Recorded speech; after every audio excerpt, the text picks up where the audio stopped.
and then we'll get into opening statements. Then we'll get to the four reporters in the room right now, and then to the phones. We're hoping to wrap this up by about 2:30. This is the Government of Canada, Assembly of First Nations, Chiefs of Ontario, Nishnawbe, Aski Nation, and the Council for the Mushoom and Trout Class Actions to provide an update on the negotiations related to the compensation and long-term reform of First Nations Child and Family Services. And speaking today, we have Patty Hajdu, Minister of Indigenous Services, Mark Miller, Minister of Crown Indigenous Relations, David Lametti, Minister of Justice, Regional Chief Cindy Woodhouse of the AFN, Grand Chief Joel Abram of the Chiefs of Ontario, Deputy Grand Chief Bobby Narcisse of the Nishnawbe Aski Nation, Robert Kugler, David Stearns, and Joelle Walker. They are the councils for the Mushoom and Trout Class Actions, and Elder Claudette Comenda, who is virtually on our screen very shortly to begin the prayer, if you would. Elder.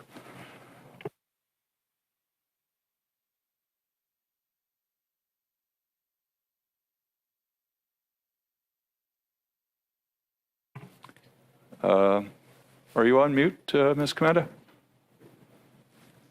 Well, I thought I was unmuted. Now I am. So let me begin again by saying, Kwe kakina, kwe. Miigwech kibija ego ma and Nishnawbe kiyo mama wenini wa bijajig. I bring greetings on behalf of the Algonquin Nation, and I wish each and every one of you beautiful people Happy New Year. May this new year be filled with health, happiness, peace, to continue the good work that is so much needed for First Nations children and families, and to build this healing that we need from Canadians to Indigenous peoples. So I say, Chimiigwech, thank you for being here. I welcome you into the territory of my people, and I acknowledge my ancestors, Nijen Daganak, O Mama Wininiwag. I acknowledge the ancestors of all Indigenous peoples, First Nations people. I acknowledge everyone's ancestors. And let's acknowledge together with heart, with spirit, with voice, with kindness and love, the children. We are here today for First Nations children. We are here today for First Nations families. Let us ask the Creator to bless us as we embark on this important work for First Nations children. Miigwech, Gishiminado, Miigwech Onje Kakina. Miigwech, Gishiminado Onje, Kizagi Edwin, Miigwech. Miigwech Jojo Aki, Miigwech Kokomistipagizis, Miigwech Mishomiskizis. And Creator, when we come together with that one mind, one heart, one spirit, and then one voice, we thank you, Miigwech Onje Kakina.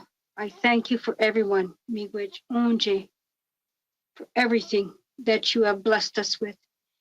We know, Creator, when we come together, we must always acknowledge that first mother, our mother, the earth. We must always acknowledge that first grandmother and that first grandfather that you have blessed us with, our grandmother, the moon, and our grandfather, the sun, and all our ancestors, ni Jenwen Daganag, Kishiminado, ni buksendam onje kakina, nongom ni buksendam mashkawiziwin, ni buksendam mino, bimadzuin, ni buksendam, chimino tagzuin, miigwech kishiminado onje kiniwin emiyawin. Creator, we thank you for bringing us together. We thank you, Creator, for the prayer that is said. We thank you, Creator, for hearing our prayer. We thank you, Creator, as we lift our hearts and our spirits and our heart as one for the children. Continue to remember the children. Continue to bless the children. And we ask you, Creator, to hold us in your love, to give us that strength that our eyes, our minds, our hearts, and our spirit are open to see, to understand, and to always remember those that have been before us, that told us to always remember the little ones, the children. And we acknowledge our ancestors, those, as the late Elmer Corshane always held the children so close in his heart, as we acknowledge and remember our elder, the late William Commanda, those grandfathers that always said, remember the little ones. And Creator, we thank you for bringing us together. And Creator, my prayer are for all the leaders who have done good work for the children. Continue to bless them with mashkawiziwin. Continue to bless them with akodeduwin, that courage. And we will do this together for the children. Chimigwej onje kiniwin emiyawin. And I thank you, Creator, for hearing our prayer. Miigwej. Thank you. So, Minister Haidu, if you'd begin, please. Thank you. Kwekwe, hello, bonjour. It's such an honor to be with you today from the traditional and unceded territory of the Algonquin and Nishnawbe people. And thank you to Elder Commanda, who I've had the privilege of knowing for many years, for that good opening and the reminder to keep the little ones at the center of everything we do. Such an important point, and really the focus of our announcement today.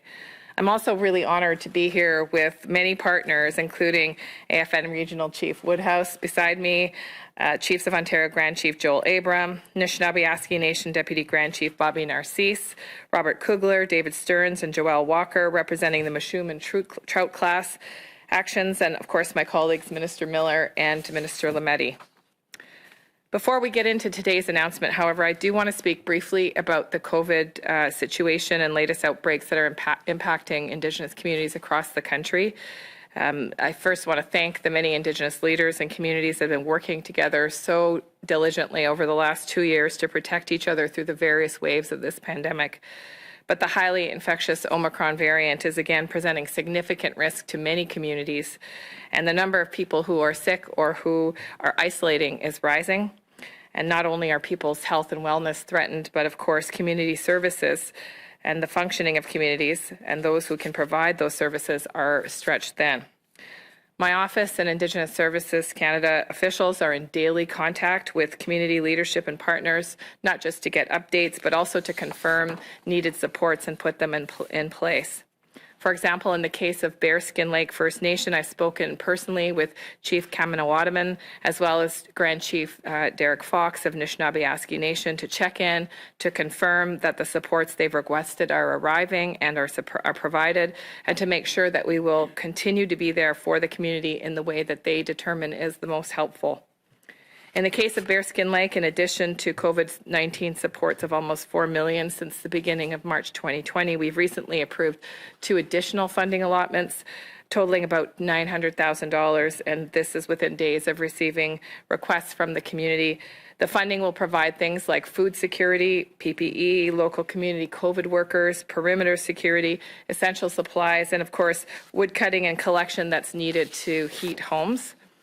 We are also working with a variety of other communities across the country, and the department is preparing to support increasing numbers of affected communities, and will continue to be there for Indigenous communities to meet the needs as they determine as the most helpful. I do want to also take this moment to thank the many dedicated professionals, healthcare professionals, and community members who are going above and beyond their regular duties to ensure that their colleagues, their neighbors, and indeed communities are fully supported during these exceptional times. We see you, we know just how enormous these efforts are, and we're very grateful. I will remind everyone that one way that we can all be useful to help bring down the number of people who become seriously ill with COVID-19 and to protect community functioning is to ensure that we are all as fully vaccinated as we are eligible, to support people who are unimmunized or partially immunized or have not yet been able to receive a booster shot. Vaccination is indeed saving lives. It is also helping to reduce the strain on our healthcare systems. So turning now to today's announcement, I'm very pleased to announce that Canada and the parties have reached 2 significant agreements in principle. One that provides fair and equitable compensation to First Nations children and families harmed by discriminatory underfunding, and the other addressing the long-term reform that's needed for the First Nations Child and Family Services Program. I want to thank the parties that have worked all so hard and together. As I mentioned earlier, the Assembly of First Nations Child and Family Caring Society, Chiefs of Ontario, Nishnawbe Aski Nation, and Mushoom Trout, as well as our own teams at Indigenous Services Canada and Justice Canada for staying at the table and working through these important and historic negotiations. So before speaking further, I'll turn it over to our other speakers today, starting with AFN Regional Chief Cindy Woodhouse.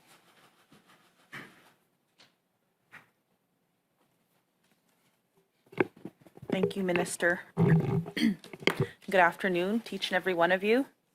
For some of you that don't know me, my name is Cindy Woodhouse, and I'm the Assembly of First Nations Regional Chief for the Manitoba region. And I am chair of the Assembly of First Nations AFN Special Committee on seeking justice for discrimination against our children in this matter. I come from a small community in Manitoba. It's called Penamutang. I was raised there with my mom and dad and my grandmothers and my whole family, and I'm thankful for that. But many children, sadly, were taken from our people, and they shouldn't have. And I'm glad to be here today to speak about that. Kichimigwech, Elder Commander, Chimigwech, for your prayers this morning, for our children, for our little ones, and for your constant love for our people. I want to thank you for that. I also want to thank Minister Miller, Minister Haidu, for inviting me today to be with you here at this very important announcement. And I want to acknowledge Minister Lametti for being here virtually. I also want to thank my colleagues, Nishnawbe Aski Nation Deputy Grand Chief Narcisse, for his work. You know, he was very instrumental in, in making sure that we don't forget the remote communities in all of this, and to Grand Chief Joel Abram for your support and over the past weeks and the past few months, a lot of and of course our lawyers and our staff, and people haven't had a Christmas yet. We've been working around the clock, and I want to thank all of you for that. I know it's been a long time, and I also want to thank the work of our former national chiefs. We've been working at this a long time. Former National Chiefs Perry Bellegarde, Phil Fontaine, Sean Atleo, and former National Chief Ovid McCurdy, and many others, and also to our current National Chief Roseanne Archibald, and the entire Executive Committee. Ontario Regional Chief Glenn Hare, and Saskatchewan Chief Bobby Cameron, and one of our other colleagues, Normi Aklaya, who worked very hard on this, And I also want to commend Dr. Cindy Blackstock and the First Nations Child and Family Caring Society of Canada for their commitment to this work. This historic settlement of $40 billion has been a long time coming. First Nations from across Canada have had to work very hard for this day to provide redress for monumental wrongs against First Nation children. Wrongs fueled by an inherently biased system. The Assembly of First Nations has been pressing this issue for more than 30 years, including strong advocacy by First Nations, rights holders, and families. Persistence of the Assembly of First Nations in human rights proceedings, in the courts, and now at the negotiation table. A human rights complaint launched in 2007, and our win at the Canadian Human Rights Tribunal. And every effort to forge a path to end discrimination against First Nation children and families in the federal child welfare program to ensure that it never happens again. Discriminatory funding under the federal First Nations Child and Family Services programs and other decisions has led to a massive overrepresentation of First Nations children into the child welfare system in every province and territory in this country. Every day for decades, First Nations children, some even newborns, have been ripped from their families and communities, and many denied medical services and other supports when they've needed them. All at the hands of a federal child welfare program that should have protected them. More than 200,000 children and families are impacted by this compensation agreement. This wasn't and isn't about parenting, it's in fact about poverty. And First Nations children being removed from their families and communities instead of being provided help with food, clothing, or shelter. The federal child welfare program was broken from the start. Most Canadians do not know this, that there was actually an incentive for child welfare agencies to remove children. In fact, a First Nations child welfare agency would not receive funding unless the child was removed from their home and placed into foster care. And until recently, the federal government's narrow implementation of Jordan's Principle resulted in First Nations children being denied medical and other services, in some cases forced parents to place their children into care. We have a long way to go to address the poverty in our nations, and no amount of money will ever be the right amount, nor will it bring back a childhood lost. But today is about acknowledgement, about being seen and heard.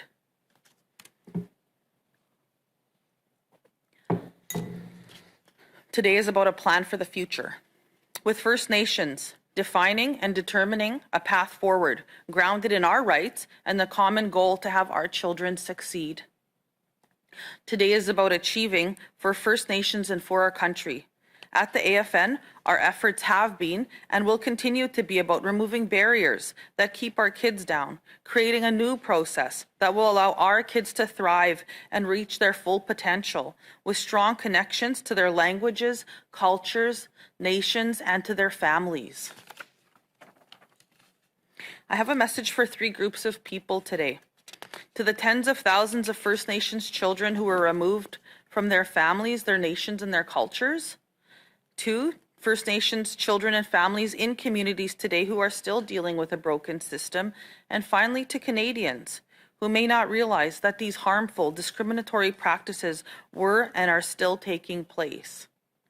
First, to the children and the families who have been impacted by the Federal Child and Family Services Program, and to those who've impacted by a narrow implementation of Jordan's Principle.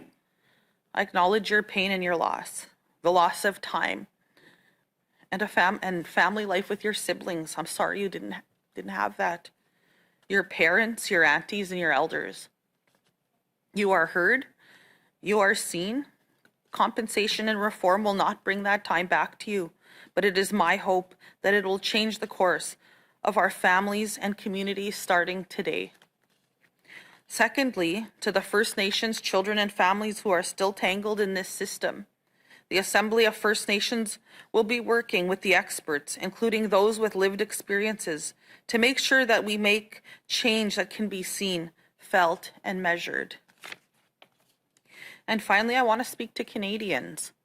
In the past 12 months, you have walked with us with the discovery of unmarked graves at sites of former residential schools. You're learning things my people have known and have lived. The children lost at residential schools and the many survivors are the ancestors of the children experiencing similar harms today, including those of the 60s scoop, day school survivors, and now this. More than 200,000 First Nations children and youth who were removed from their homes and nations or denied services under Jordan's Principle could be eligible for compensation. And all of our children and communities going forward will benefit from the $19.8 billion in new investments and First Nation design program and services to deal with the root causes of family breakdown, like substandard housing, poverty, substance abuse, and multi-generational trauma. Over the coming months, the AFN and the Government of Canada will determine a full compensation package in a final settlement agreement. The final settlement agreement will contain provisions on eligibility for compensation and the application process. Work towards long-term reform will include AFN-facilitated engagement sessions with all regions. Engagement with First Nations will guide our negotiations with the federal government to ensure the reform program is relevant and responsive to the needs of First Nations children and families across the country. I'm very proud to have been at the negotiating table for the Assembly of First Nations. Today is a culmination of, again, more than 30 years of hard work and advocacy grounded in First Nations rights, fairness, and equity for our children and their families.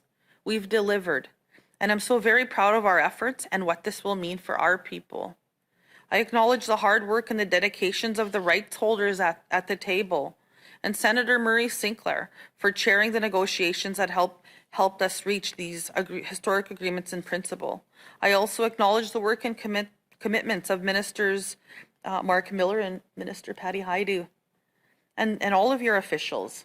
as well as the support of Prime Minister Trudeau. I want to thank you, Prime Minister, for taking this very seriously and making sure that this had happened and that we didn't end up, where we don't want to be. And I thank him for that. And we will hold you all to this path. Yeah, I am confident and I am optimistic that we are on a path that will support First Nations children have a life and every opportunity that every single one of them deserves. Chimigwech, thank you.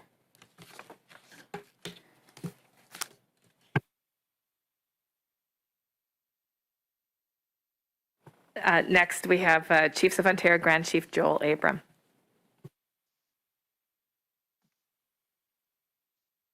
Thank you very much. First, I'd like to thank the elder for her opening prayer, opening us up in a good way, and also for the comments of Regional Chief Woodhouse. And thank you for leading the discussion. This agreement in principle will initiate long-term reforms that ensure First Nations-led culturally appropriate supports and prevention services are available to families. It'll also increase funding available for First Nation representative services and will provide culturally grounded protection approaches and prevention approaches that allow First Nations youth to remain connected to their language and culture and safely within their homes and their communities. And today's announcement brings us one step closer to addressing discrimination in child welfare and achieving substantive equality for First Nations children. It also marks the beginning of an important journey to ensure all First Nations have a solid foundation for moving forward and improving the quality of life for future generations. On behalf of the Ontario Leadership Council, we call upon the Government of Canada and all Canadians to see this through. I'd also like to thank the survivors and their families for their bravery in sharing their lived experiences and stories. And we will stand with you and continue to ensure your voices are heard and honored.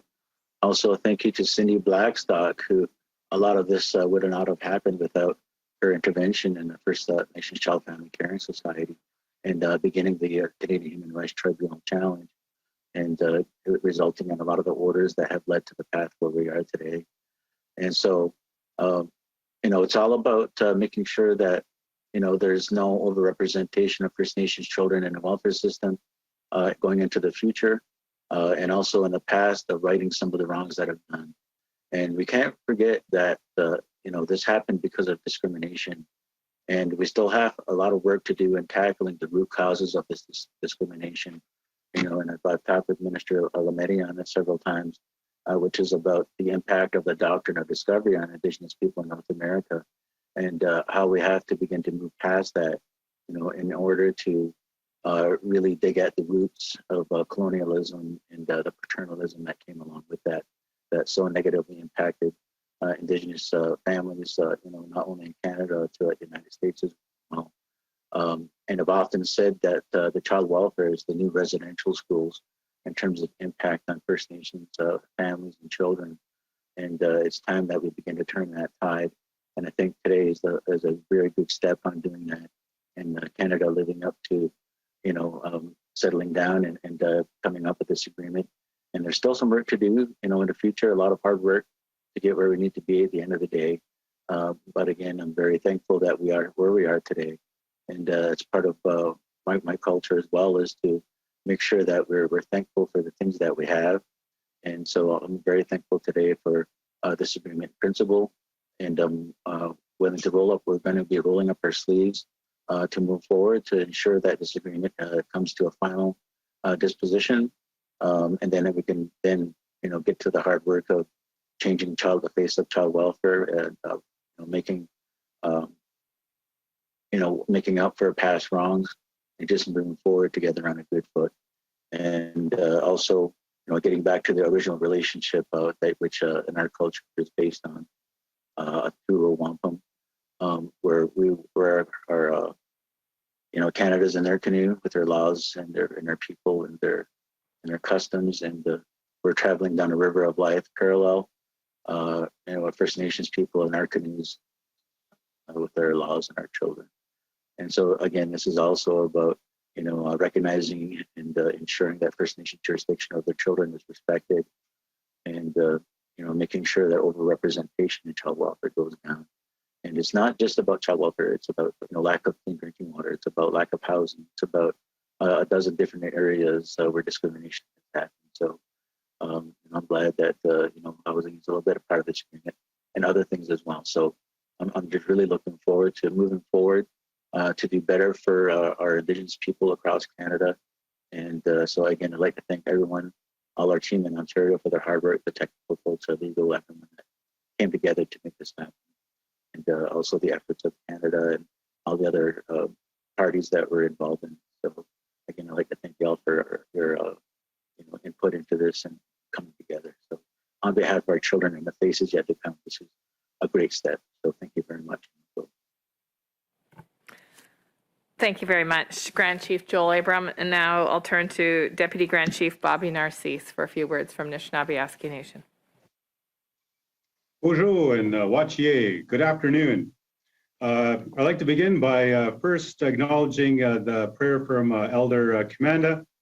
I'm joining you today from the offices of Nishnawbe Aski Nation here in Thunder Bay, in the traditional territory of the Fort William First Nation. The Ojibways on the western shores of Lake Superior and signatories to the Robinson Treaty area of 1850.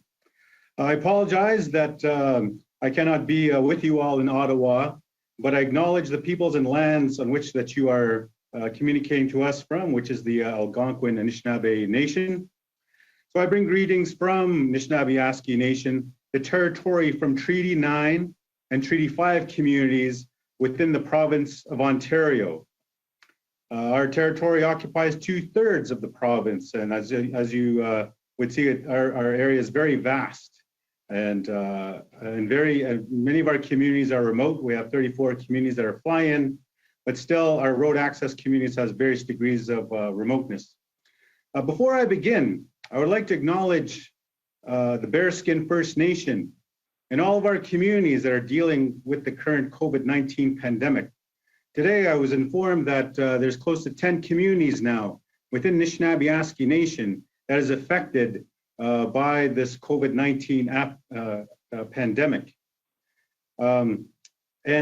These are some of the challenges that we bring, that we want to give light to this process, this AIP process, and the work that we've been doing with all partners to really bring light the real challenges of our remote communities, of our First Nation communities within the Nishnawbe Aski Nation.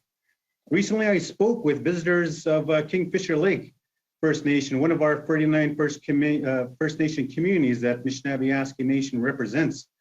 Grocery deliveries to the community store has not come in.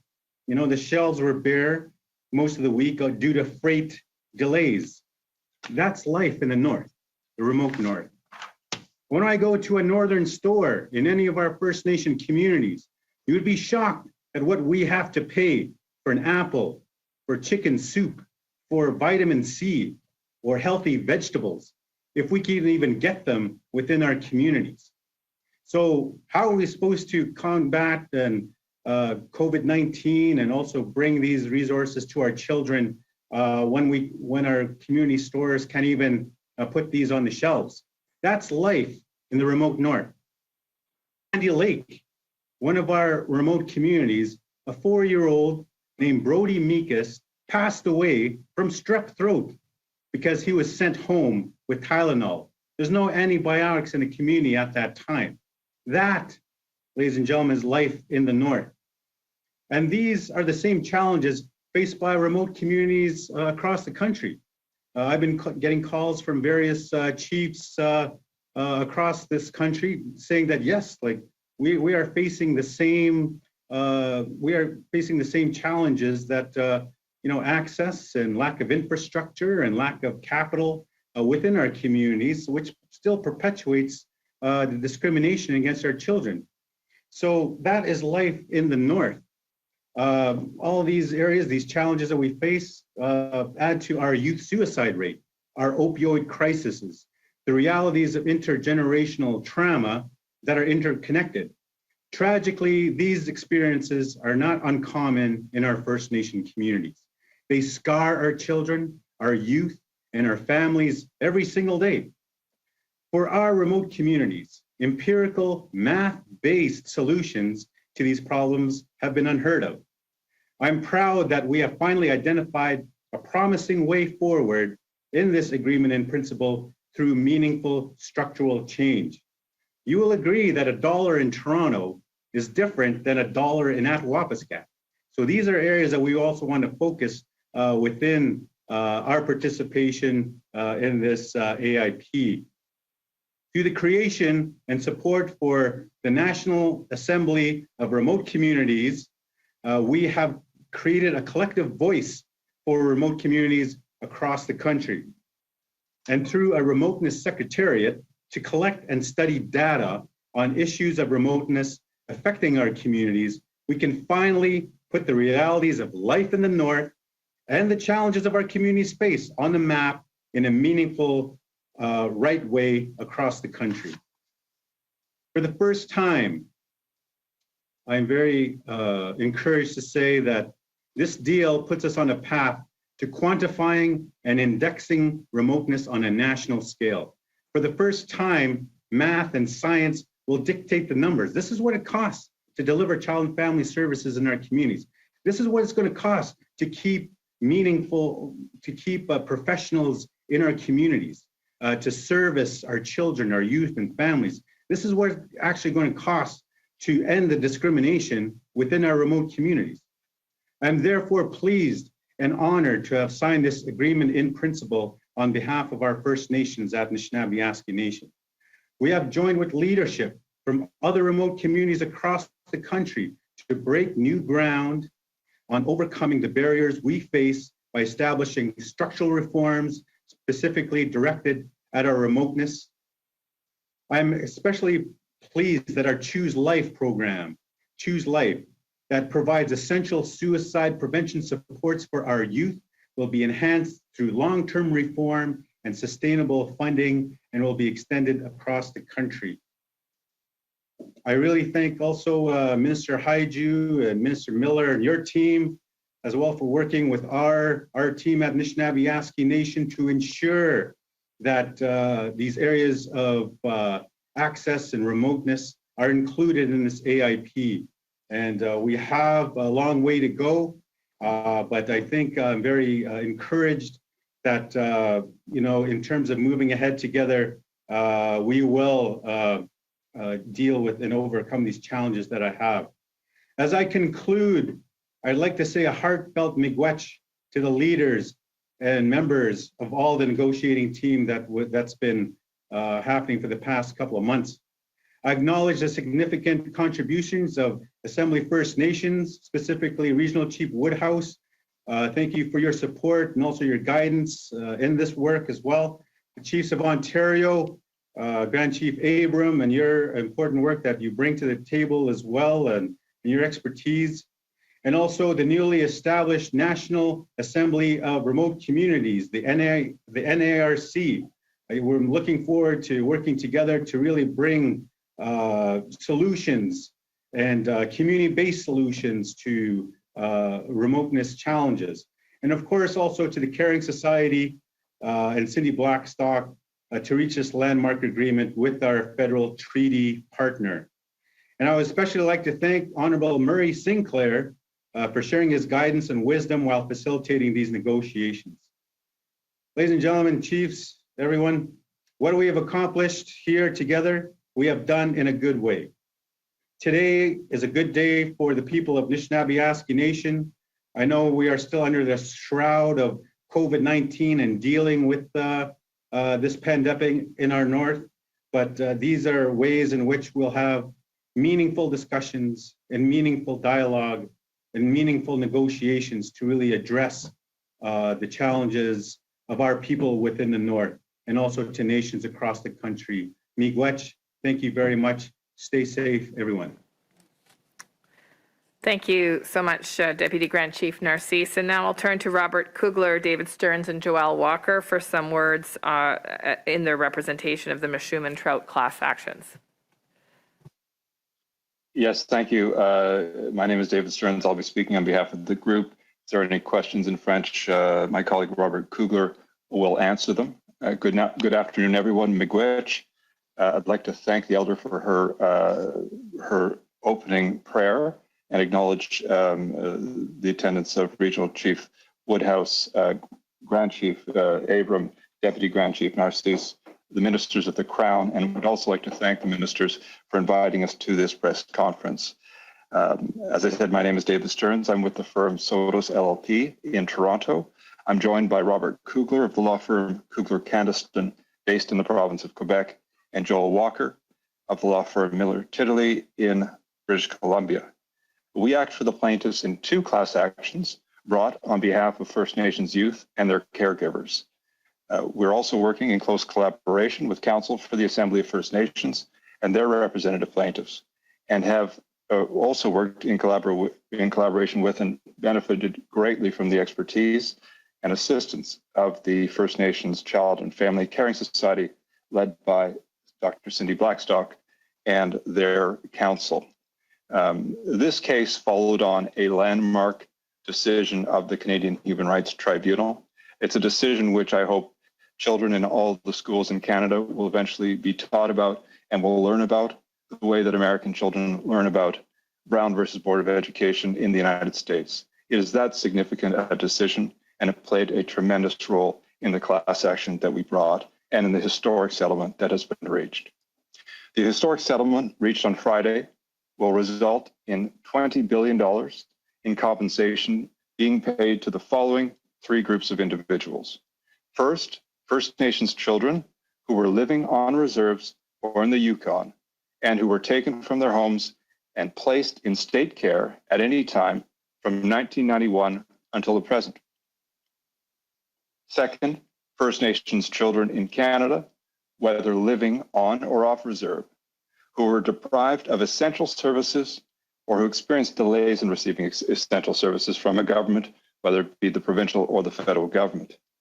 This subclass goes from 1991 to 2017. Third, certain of the family caregivers of these children. I want to begin, though, by speaking through you, the media, to the children and the young adults who are in this class action. This case is for you. This settlement is for you. This settlement will provide some compensation to you for your suffering. We know it is very important to you, and we know that you have questions such as, am I in the class? Where do I sign up? How do I get information? And importantly, when will I receive compensation? In an effort to answer some of these questions, we have prepared a list of answers to frequently asked questions in English and French, and we will provide the link, and we will ask the media to share that link so that children and young adults and their caregivers can get the best information, the most timely information that we have. Some of these questions we don't have the complete answers to yet, but we will want to try to get as much information to you as we can at the earliest time.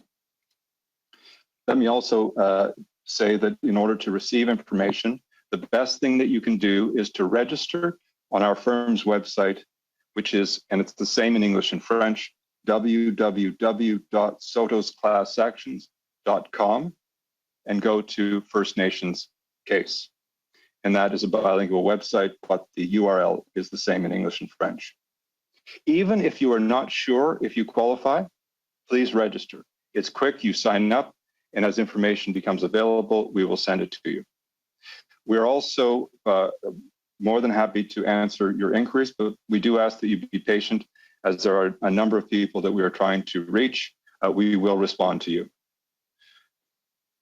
This settlement is the largest class action settlement in Canadian history, and it is believed to be one of the largest anywhere in the world.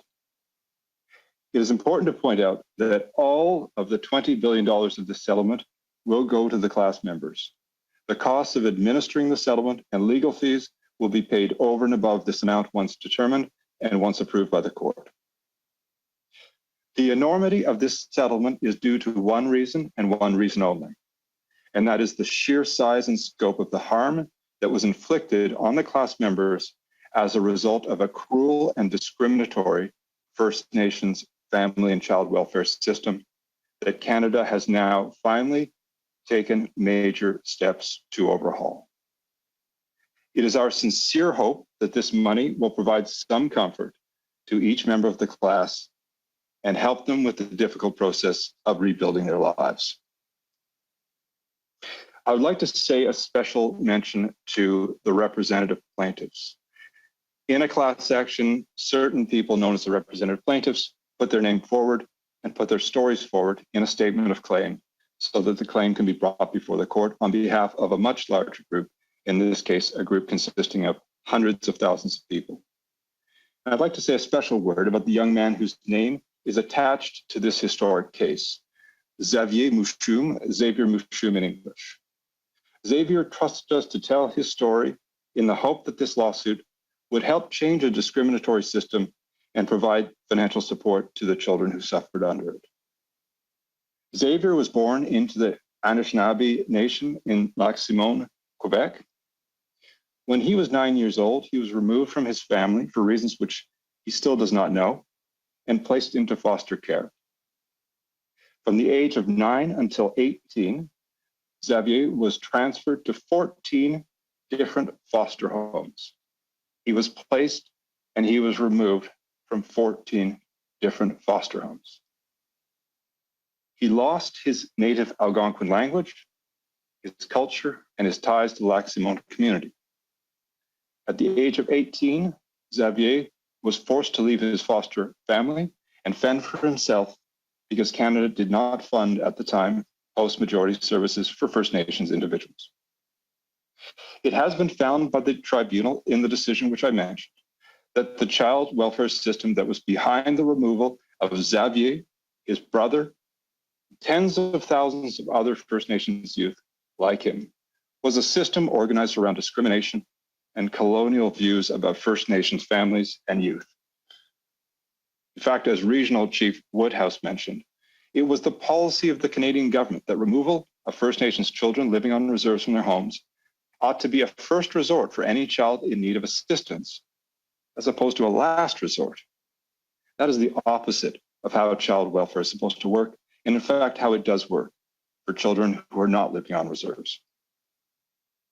The discriminatory removal resulted in an epidemic of foster care, also referred to sometimes as the Millennium Scoop.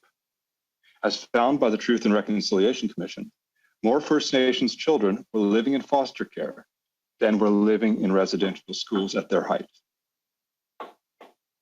Another young man who has led this cause is Jeremy Miwasiki, Meawasige.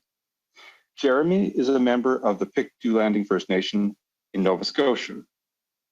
He was born in 1994 and has suffered from multiple disabilities and high care needs throughout his life. Jeremy was deprived of essential services because of jurisdictional disputes among governments and government departments. Together with his brother and litigation guardian, Jonathan, and their late mother, Marina Beatles, Jeremy has been a champion in the fight against discrimination, fight against discriminatory government policies that breach their constitutional equality rights in what is now known as Jordan's Principle. I referred at the beginning to two class action lawsuits. The first one, the Mouchoum class action I've mentioned.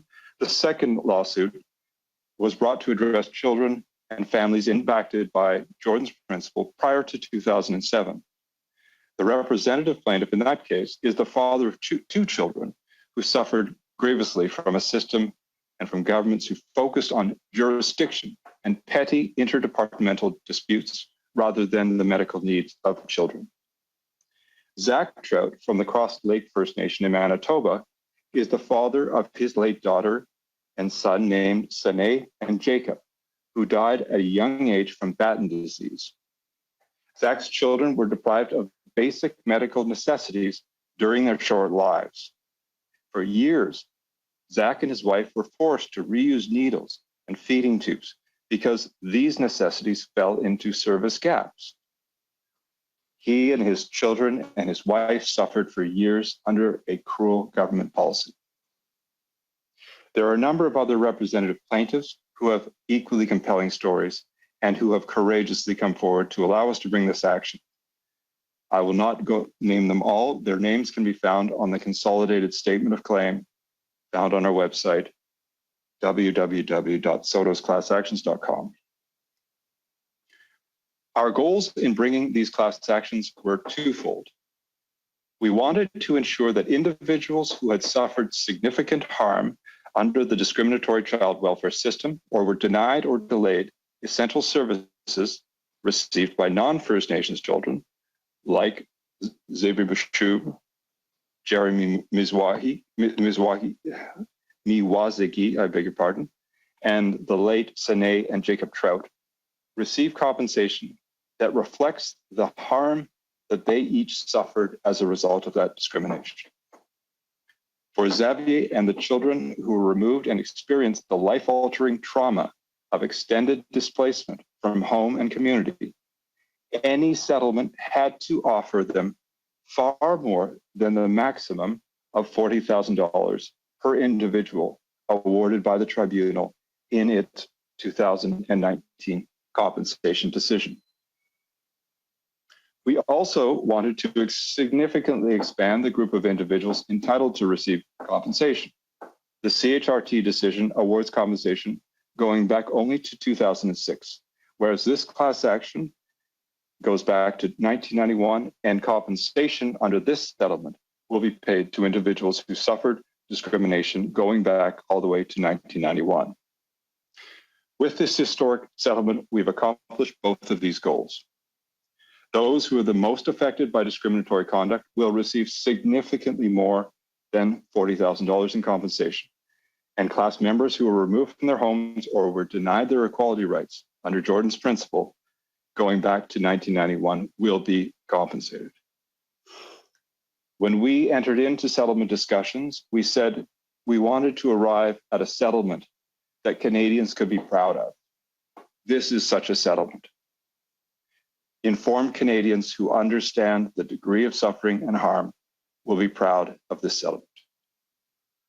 There are many details to be worked out before we can begin distributing funds to class members. Over the next several months, we will be consulting with experts, First Nations communities, the Assembly of First Nations, and the First Nations Family and Child Caring Society to ensure that the distribution of funds is carried out efficiently and in a manner that is culturally sensitive and that recognizes the youth and the vulnerability of many members of this class. We are also aware of lessons learned from previous settlements, such as the Indian Residential School settlement, and are committed to ensuring that the settlement structure and distribution will reflect those lessons. Once we've determined how the funds will be distributed, we will seek approval of the entire settlement and the distribution plan from the federal court and begin to distribute money to class members. And we hope that we can accomplish all of this and begin distribution within this calendar year. Once again, thank you to the ministers for inviting us to this press conference. And those are our remarks. Well, thank you very much, Mr. Stearns, and also thank you for highlighting just how devastating this this legacy of discrimination has been, using some very specific cases. Thank you. And I think it really highlights that no amount of compensation can make up for the traumas that First Nations children, families, and communities have experienced. But this will begin the process of healing, and it will support families on that journey of healing. It will support individuals who have experienced extraordinary loss and harm. It will stop the discrimination, and it will support First Nations-led long-term reform. These agreements in principle amount to a total of about $40 billion. Approximately $20 billion will be provided in compensation for First Nations children on reserve and in the Yukon who were removed from their homes and their parents or caregivers due to discriminatory underfunding of the First Nations Child and Family Services Program. This also includes those who were impacted by the government's narrow definition of Jordan's principle. Our shared goal is to reach that final settlement agreement, those final settlement agreements as soon as possible so that compensation can be delivered quickly and fairly. Approximately $20 billion over the next 5 years will be invested to reform the First Nations Child and Family Services Program and begin the work to reform Jordan's principle and other departmental initiatives. Some of these reforms, including preventative measures to keep families and children together, will be implemented as early as April of 2022. Through the Agreement in Principle on Long-Term Reform and Child and Family Services, the system will be reformed by focusing first and foremost on prevention. First Nations and First Nations child and family service providers will be better positioned to address the factors that lead to First Nations children being taken into care. They will have that stable and predictable funding that will help them to keep their children with their families and in communities. The funding includes significant investments in on-reserve housing and other major capital related to the delivery of critical child and family services and Jordan's Principle. Simply, and I think other speakers have said this, poverty cannot be a reason that a child cannot stay with their family. Nous continuerons à mettre en œuvre le principe de Jordan pour faire en sorte que les enfants des Premières Nations puissent avoir accès aux produits, services et mesures de soutien dont ils ont besoin. Nous le ferons tout en travaillant avec les partenaires des Premières Nations, les provinces et territoires en vue d'élaborer des approches à long terme visant à combler les écarts et à assurer l'égalité des enfants de Premières Nations. Children need to be with their families and their loved ones to thrive. Societies that place their children first are the strongest, most resilient, and most prosperous. This new path puts First Nations children first to help them thrive and grow, surrounded by their cultures and their loved ones. It provides a new path for community wellness and success. It is an investment in the future of our country. Now that Canada and the parties have signed these agreements in principle, we'll focus on finalizing the settlement agreements, and we look forward to immediately beginning this work with all of the parties. And as much as I'm pleased to say that we've reached this critical step to end litigation and the underlying discrimination, this is indeed a day for reflection. It's an acknowledgement of the extreme harms and grief that too many families continue to live with each and every day. It's an acknowledgement of a country that knowingly underfunded First Nations communities and care, and it led to compounding and ongoing loss. Canada's decisions and actions harmed First Nations children, families, and communities. Discrimination caused intergenerational harm and loss, and those losses are not reversible. But I believe that healing is possible if we look face on at the harms caused, if we compensate, and most importantly, if we end the discrimination once and for all. The work that we've done together is a huge step towards a future where every First Nations child has a fair chance to succeed and every chance to thrive in their home and their community. Nous sommes déterminés à aller de l'avant avec nos partenaires des Premières Nations, y compris ceux qui se joignent à moi aujourd'hui, et l'annonce d'aujourd'hui est une étape importante. Today's announcement is an important step. I want to express my gratitude to Honorable Murray Sinclair and his entire team for facilitating this work. His leadership, his immense experience, and his wisdom guided all of us and helped us stay focused on our shared goal of equity and wellness for First Nations children and their families.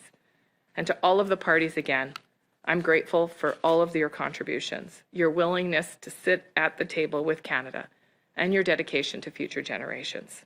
I'll now turn to Minister Miller. Thank you.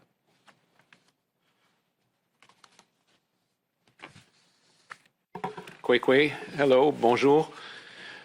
I want to thank Elder Commanda for opening in a good way this historic announcement. Thank you, Minister Haidu, for giving that overview of the agreements in principle and what it'll mean for First Nations children going forward, as well as the speakers that preceded her and outlined what this means so eloquently.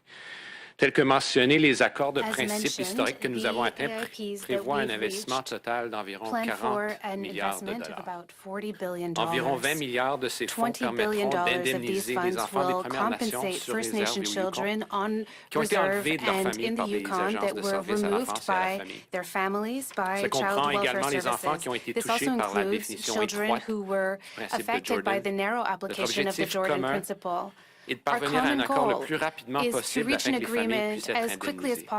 Un autre 20 milliards de dollars sera également investi pour réformer à long terme expected services to à l'enfance have et à a la famille des long-term Premières reform Nations of child and principe de family Jordan à services travers le for Canada. First Nations Certaines de and ces réformes, notamment des Jordan's mesures principle of cross préventives visant à Canada. garder les Some enfants of et these les measures familles ensemble, include preventive seront mises en measures to œuvre keep aussitôt families qu'en avril together, and they will be 2022 de cette implemented année. as soon as April Pour faire écho aux commentaires 2022 de la ministre, nous sommes year. extrêmement We are reconnaissants envers toutes extremely les parties qui grateful se sont to all présentées à la parties table de that presented négociation themselves at the et qui sont negotiations restés. table and Nous who remercions stayed there. l'Assemblée des Premières We would like Nations, to thank the la Assembly of First Société Nations, de soutien à l'enfance et à la famille des the Premières Nations, Caring les chefs de Society, l'Ontario, the Chiefs of la Nation Ontario, Nishnawbe Aski et les partis the Mushroom Trout pour leur Nishnawbe, travail et Aski leur engagement Nation, and the commun Mushroom à and l'égard de ce Trout processus. class actions for their Je common reconnais, nous work remercions on tout this process. particulièrement I would également also like to l'honorable thank Murray Sinclair the et son équipe Honorable d'avoir fait faciliter Murray ces St. Clair négociations and qui his n'étaient team pas for faciles. facilitating this negotiation that serions was pas not ici easy. sans vous, Monsieur We would Sinclair. not be here without you, Mr. St. Clair. Les survivants des pensionnats ont fait de la protection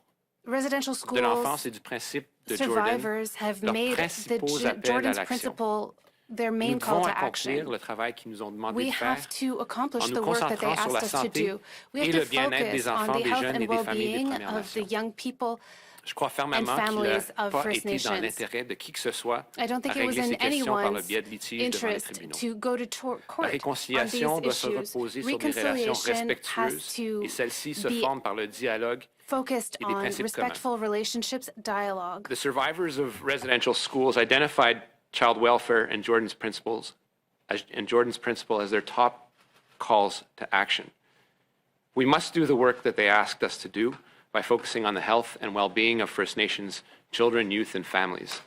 Over the last 6 months, I've had the opportunity to visit over a half dozen sites of former residential institutions and speak to many survivors. And while many spoke of their unspeakable, horrific experiences, while others continue to suffer in silence, there was a common feeling and message of hope for the next generation, of hope that we would bring and break the model of removing children from their communities, of ensuring that children are brought up surrounded by their loved ones. Along with the investments that we're currently making in education, today's announcement does fuel that hope. But we must recognize that there is an immense amount of work left to be done. I strongly believe that it's in no one's interest to address these issues through litigation in court.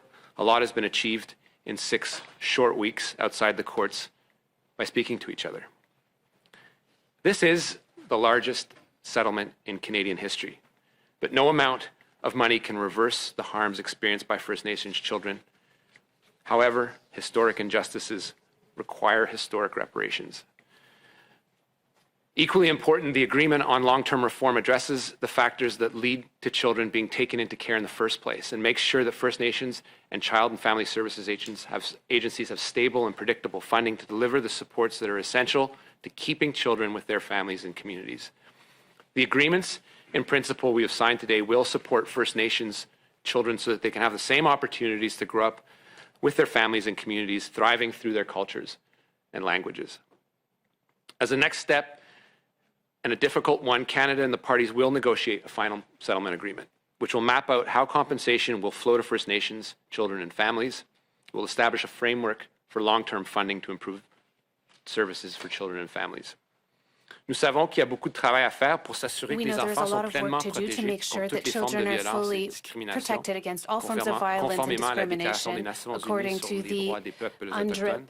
Nous sommes impatients de poursuivre ce travail en We étroite are eager collaboration to avec nos continue this partenaires des work Premières in Nations. close collaboration with our partners at First Nations. The harmful practices that are still in place today can no longer continue.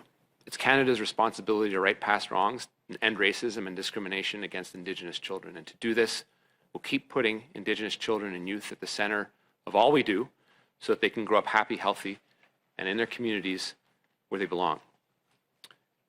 And finally, as we reflect on a country that we want to live in, we need to ask ourselves what a healed country looks like. And I don't have the answer to that, but I do believe these agreements, the ones that were reached last week, are a step in that direction. Thank you. Merci, Miigwech.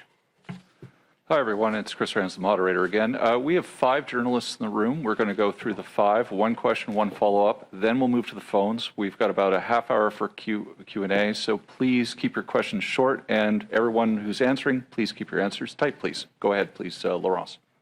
Bonjour, Laurence Martin de Hello, Radio-Canada. Ma this is question est Laurence pour Martin vous, from M. Radio Miller. Canada. My Bon, pour question les is for compensations, je Mr. comprends que les Miller. détails In ne sont terms pas of encore connus. compensation, I Le understand that we don't tribunal know des the droits de la details personne avait dit yet. que ce serait 40 000 The Human par Rights enfant. Tribunal Vous nous avez said dit it was plus tôt about cet automne que vous $40,000 voudriez per une child. modulation You en fonction said des torts that you subis. would like to Est-ce que pour have vous, 40 some 000 c'est variability un according to minimum? the harm that was experienced. C'est Is l'engagement que j'ai fait envers la $40,000 the Dr minimum for you? Blackstock, notamment en ce qui a Answer, trait this aux is enfants qui ont the été commitment enlevés I made, de leur especially for communauté. children that were C'est removed un from their engagement qui community. demeure, This comme l'a dit M. commitment Stern. stands, Il y a beaucoup de modalités said qui Mr. doivent Stern. se There are négocier entre les many parties details that et ça still need to comprend be plus que la detailed, and it décision includes more than du tribunal just des the droits de la decision personne. Et from donc, the Human Rights Tribunal. c'est à suivre et So, ça fait partie des discussions qu'on va avoir. This mais selon information is l'engagement to que j'ai come fait, and will be que part nous of the avons fait, discussions moi et that la we'll ministre have, and is Nadeau part envers, of the commitment envers la that Dr Blackstock, c'est évidemment le minimum. we've made to Dr. Parfait. Blackstock.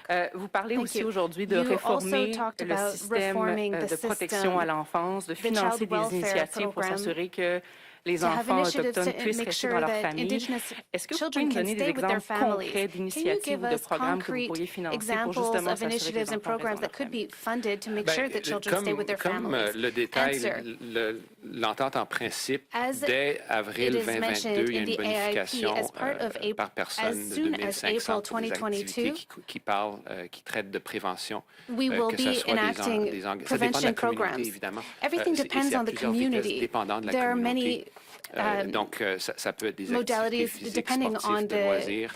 community. Je peux There vous are rappeler even que le leisure système activities, sports brisé that en will be interne qui funded. forçait This broken l'intervention plutôt que la system prévention. was forcing us to La intervene prévention, rather than to évidemment, c'est prevent. moins And of chic course, mais c'est quelque chose qui prevention est très, is très, less très important attractive, dans but la it is mesure où il y a so pas important. d'éviter cette intervention. Donc, ça And peut être we're trying toute to une panoplie avoid d'activités. Ça peut intervention, s'étendre so dans there can be all sorts of activities. dans la réforme du principe This de can Jordan, include entre autres, reforming où the beaucoup Jordan's de communautés principle. nous ont demandé des appuis qui Many qui ne communities sont have pas là asked pour us réparer un for tort qu'un support enfant a subi ou une intervention médicale, mais plutôt que de prévenir to, cette occurrence. Alors, ça instead dépendra of des intervening demandes des to communautés. prevent. So Mais it de ce really all depends on the ce qu'on a entendu community. haut et fort, et c'est là But what we heard l'esprit de la loud loi and clear C-92, is c'est the d'aller spirit à un of système qui préconise, qui prône plus C-92 is l'intervention, to have formulée évidemment selon les principes de approach l'autodétermination des communautés et des is besoins des focused communautés. on auto-determination of the communities.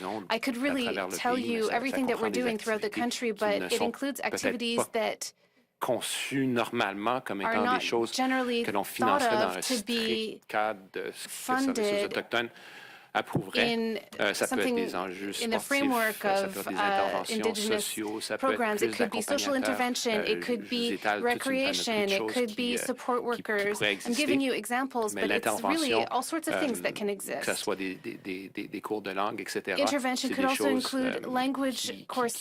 de par leur nature, doivent refléter By les besoins nature, des these have communautés to dans reflect the l'esprit needs of the community d'autodétermination que préconise entre and autres be la loi achieved C-92. through auto-determination Mia as Rabson from the Canadian planned Press. for Chief Woodhouse, by this the bill question is for you. C-92. If you talked about it being 30 years that you've been battling for this kind of at least acknowledgement, and it's been 14 years, I think, since the Human Rights Tribunal case was first launched.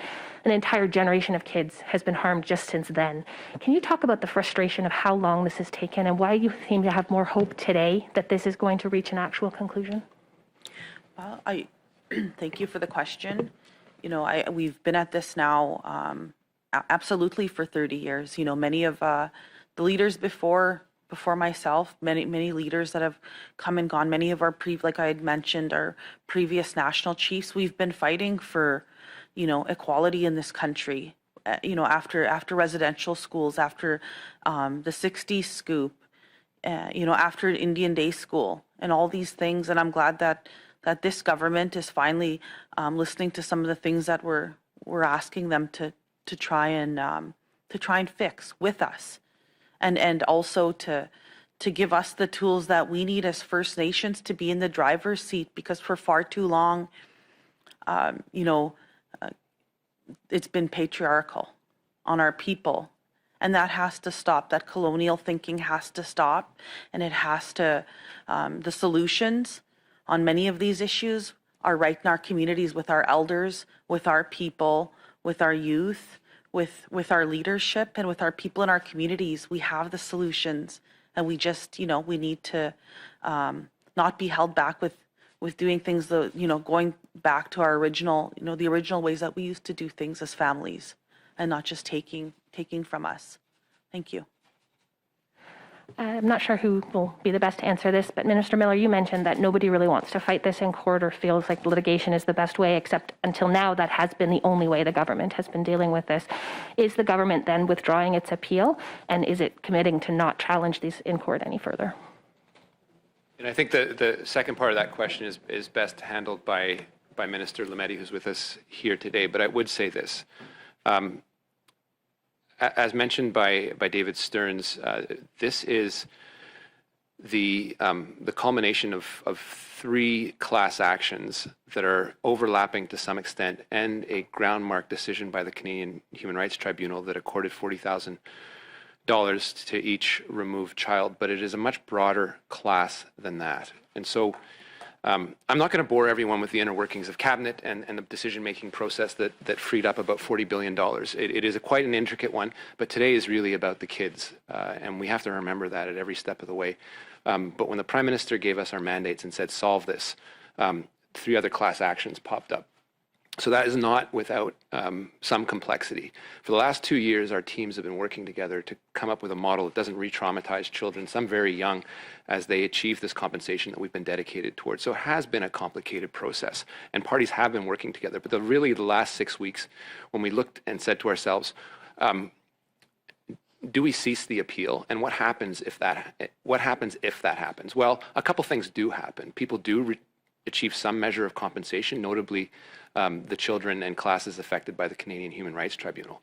But that is far from the end of the story. You've got classes going back to 1990 that have been subjected to the same horrors, and you don't achieve the next step in it, which is ending the discrimination. And it's why, and I won't put words in her mouth, it's why Dr. Blackstock had the courage to trust a government that she had no reason to trust, and sit down with us for 6 weeks, along with AFN, who had no particular reason to trust us either, along with the Chiefs of Ontario, along with Nishnawbe Aski Nation, and say, what are we looking at? What are we trying to solve for? We're trying to solve historic compensation for people that we've said that deserve historic compensation. We're also trying to fix the system so that as soon as the appeal is dropped, we're not in court again with the same set of issues. And so on that note, the Prime Minister has been intimately involved in this, and the Minister Haidu and I have been briefing him every step of the way. He said this has to end. And so we came up with, we gave a mandate to our teams to say, let's get this done and sit down at the table. And these have been very, very difficult conversations, and there are some that do remain.